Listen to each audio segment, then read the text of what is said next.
It all started when I got an unexpected email while I was at work. I rushed to call him, and when he answered, Greg spoke in a surprisingly calm tone. He said something like, "Oh, sorry about that. I've fallen for someone else and decided to start a new life with her." That's when my world stopped. He went on to explain that he was taking the luxury camper van we had just bought, purchased in my name, using a loan that I was responsible for. I tried to talk to him to reason with him, but he ignored everything I said, abruptly ended the call and disappeared. No calls, no text, nothing. Just gone.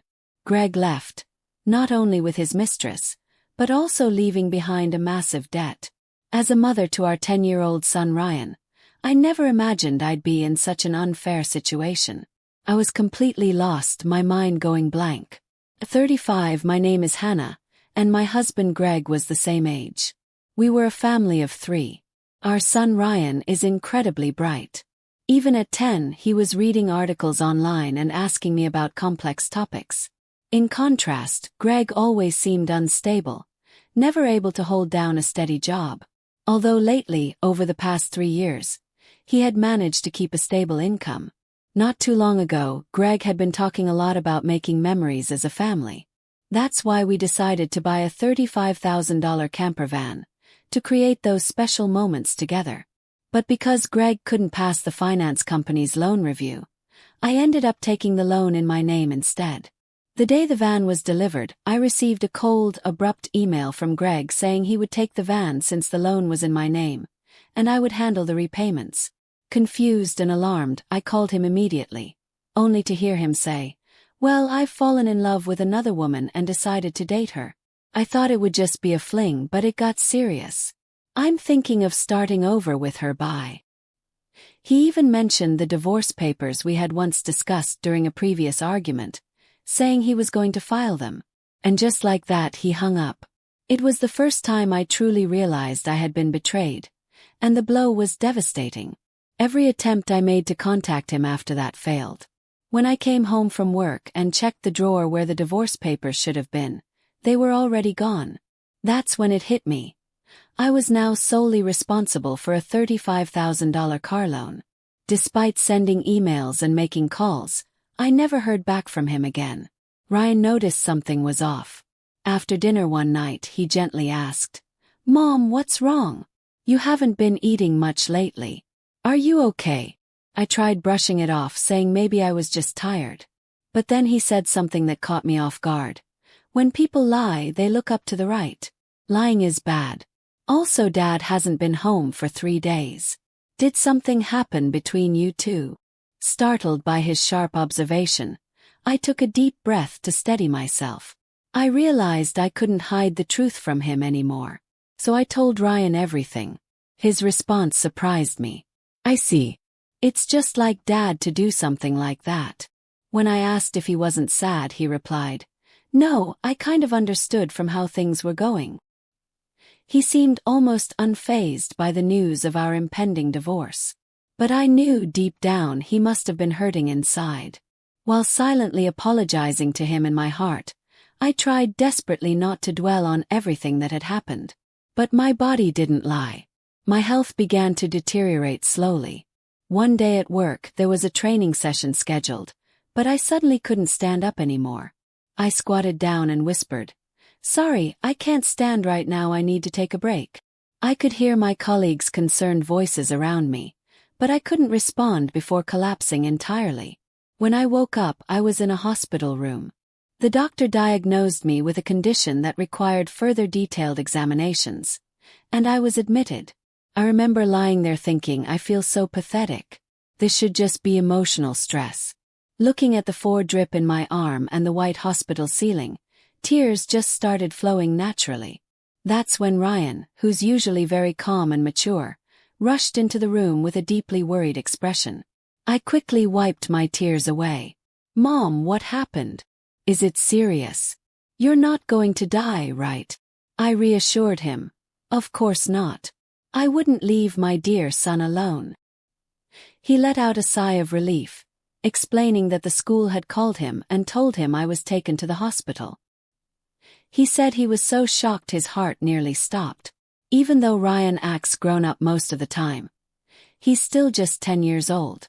Seeing him so worried gave me a strong resolve to get better, for his sake. But my condition turned out to be worse than I expected. I was eventually diagnosed with a serious illness, and the doctor strongly recommended surgery as soon as possible. Following their advice, I underwent the operation. By the time I was discharged from the hospital, it had already been a month since Greg had left. When I returned home and opened the mailbox, I found a demand letter for the car loan payment. I thought the payment should have been automatically deducted from my account, so I panicked and checked my balance using my cash card. That's when I saw it. The $20,000 we had saved was now down to just $33.90. I was stunned. Greg had taken everything. I wanted to confront him, to ask him to return the money, but I still couldn't reach him. Without the camper van to sell and no savings left, everything seemed to spiral more and more out of control. My spirits sank deeper and deeper. Seeing me overwhelmed by all these misfortunes, Ryan gently placed his hand on my forehead and said, "You look pale. Are you feeling sick again?" I told him I didn't have a fever but added, "Your father didn't just take the van.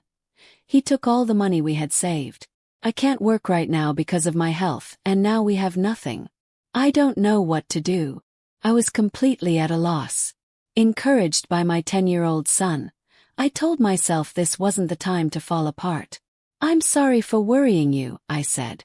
"I can't afford to be weak. I'll change my mindset and do whatever I can." I smiled at him, trying to sound stronger than I felt. Ryan smiled back, but then he surprised me with something unexpected. "Let's plan how to get the car back from Dad," he said. I blinked, confused. "How can we do that?" He reminded me that the camper van was in my name. "So maybe we can," he started suggesting an idea I couldn't even imagine. It was clever. So clever I hadn't thought of it before. But I had no idea where Greg was hiding. Then Ryan said, "Let's check on my phone." He explained that a month earlier, when we went hiking as a family and he got lost, we bought him a kid's phone with a GPS app installed. Both Greg and I could track him through it. "With this app," Ryan said, "I can see where Dad is in real time, and he's been moving around a lot." "Oh, is that so?" I said, still processing. "But what if we find him and he just avoids us again? What if he runs off once more?" As I was thinking all this through, Ryan gave me a confident smile. "Don't worry," he said.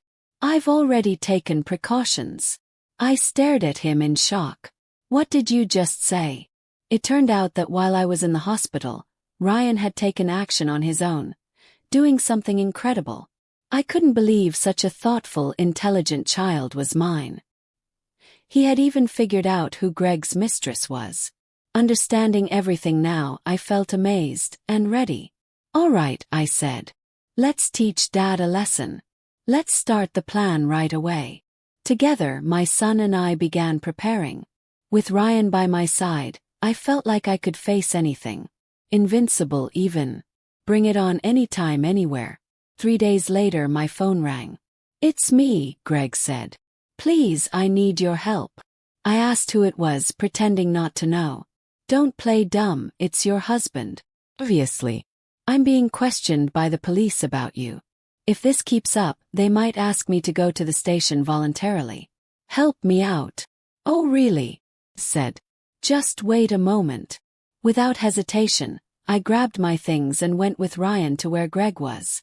To my surprise, he was at a forest park near our house, one where people often camped. There he was, being questioned by the police in front of the camper van. I sighed, feeling both pity and frustration. I stepped forward and told the officers we needed to talk as a couple, asking them to give us some space for a bit. Greg looked uncomfortable, especially with people watching. He motioned for Ryan and me to get into the car. Inside, his girlfriend was sitting cross-legged, staring at us. But honestly, that didn't matter anymore. "Sorry about that," he muttered. "Thanks for coming. But why did the police show up at my place all of a sudden? I don't get it." "That's because I reported the camper van as stolen," I replied calmly. "What? Why would you do that?" "It's obvious, isn't it?" said My car was stolen. Greg laughed nervously. Come on, it's not like that. We're married. That kind of thing doesn't count as a crime. I shook my head.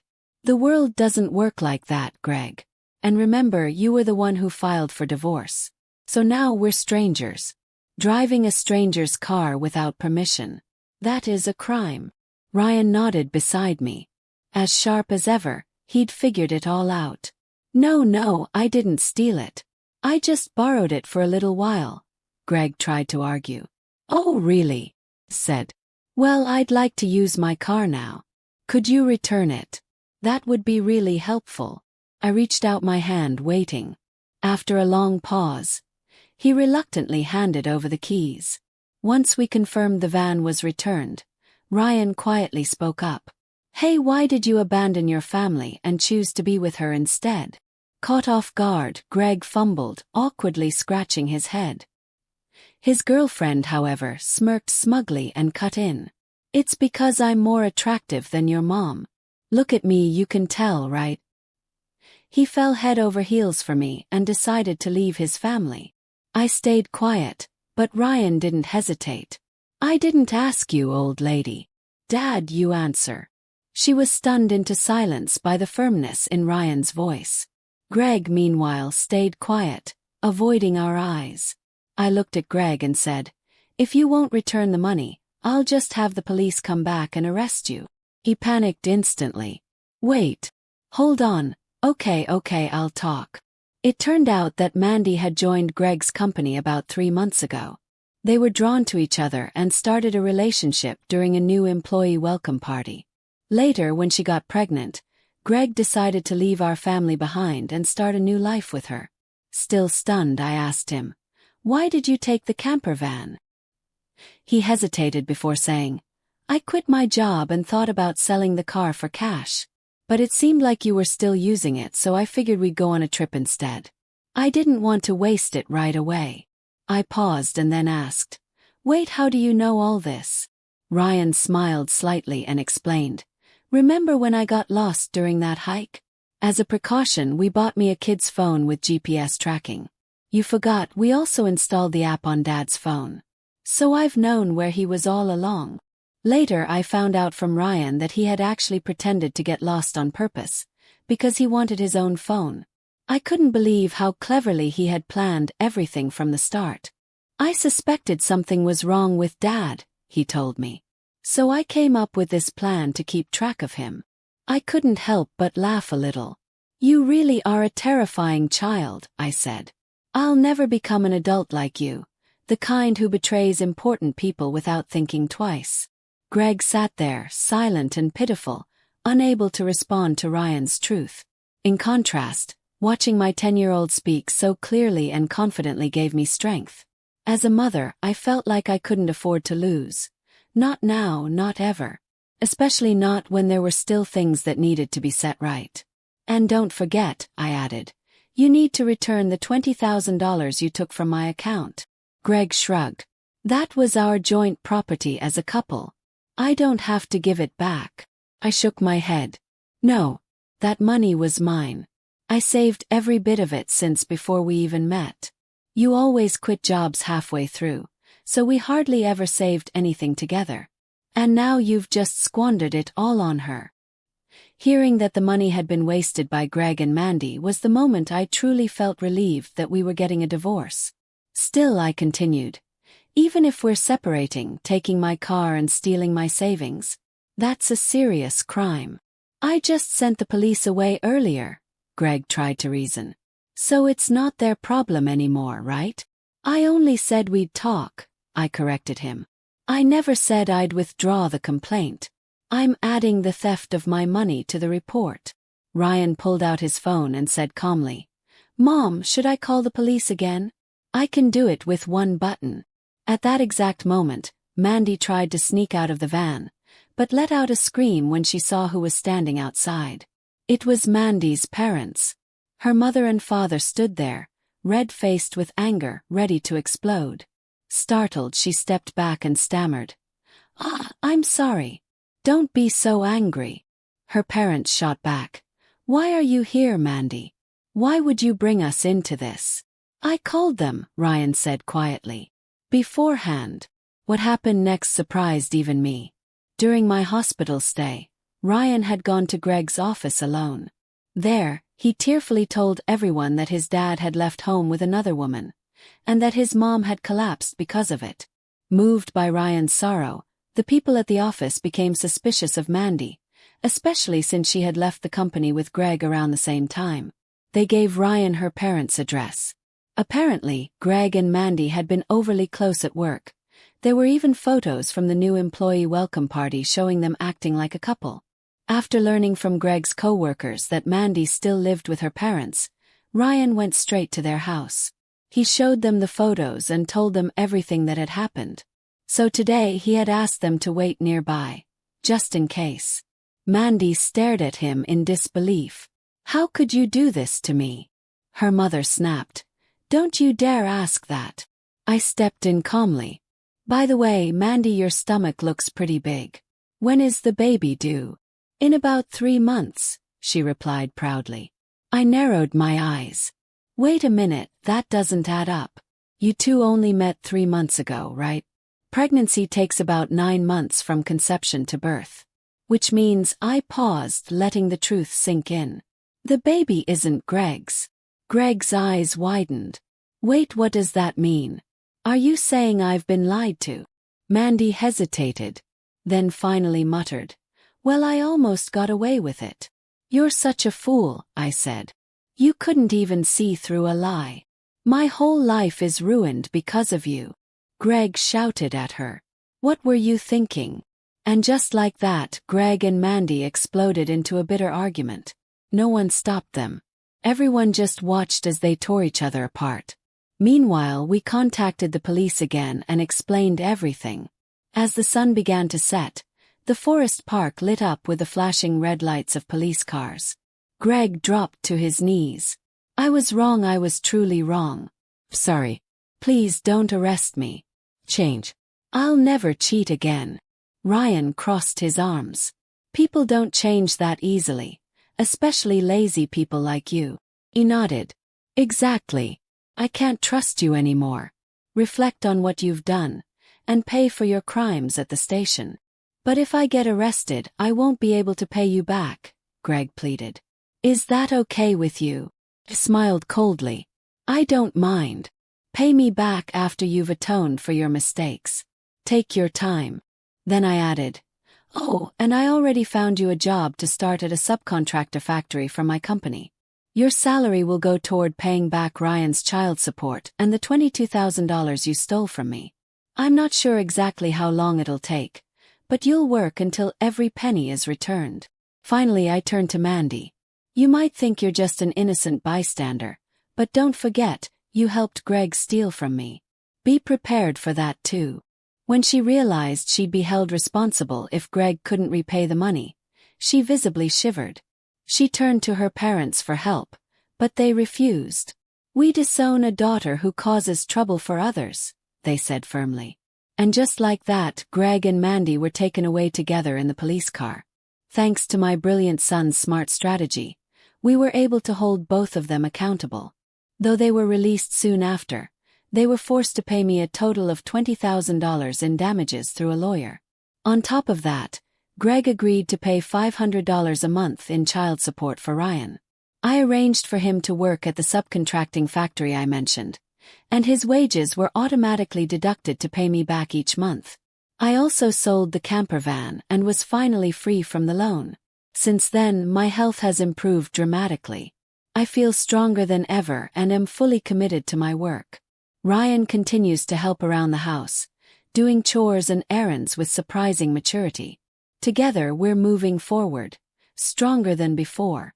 And I'm determined to keep pushing ahead, so that Ryan can follow the path he loves, without ever giving up.